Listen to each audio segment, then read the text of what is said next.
ay rated SPG. Striktong patnubay at gabay ng magulang ang kailangan. Maaaring may masiselang tema, lengguwahe, karahasan, sexual, horror o droga na hindi angkop sa mga... Dahil nga may pinagdadaanan itong si Charlene, kaya naman to the rescue itong si Adrian. Dinalaw niya nga itong si Charlene na may dala-dala nga siyang pagkain na mukha nga niyang nililigawan itong si Charlene. Dahil desidido na nga itong si Charlene na itigil na nga ang relasyon nga nila nito ni Raymond at tuloy pa rin nga ang kaso niya na sinampa laban kay Raymond. Samantalang ito ang si Raymond ay gusto pa rin nga kumbinsihin nga itong si Charlene na iatras na nga ang kaso at nagmamakaawa na nga itong si Raymond na ayusin na nga nila ang kanilang relasyon.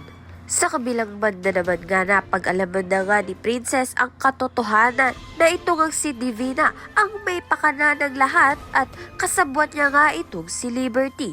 Dahil nga dito ay sinabi na nga agad ni Princess dito nga kay Charlene. Kaya naman nga't sinugod agad ni Charlene ito ngang si Divina.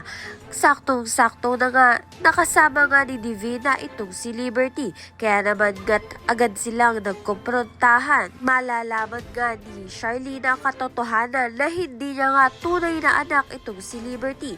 Dahil lumabas na nga na si Princess ang tunay na anak nga nito ni Charlene. Talaga nga naman walang sikreto ang hindi mabubunyag. Kahit anong tago mo pa nga ay lalabas rin ang katotohanan.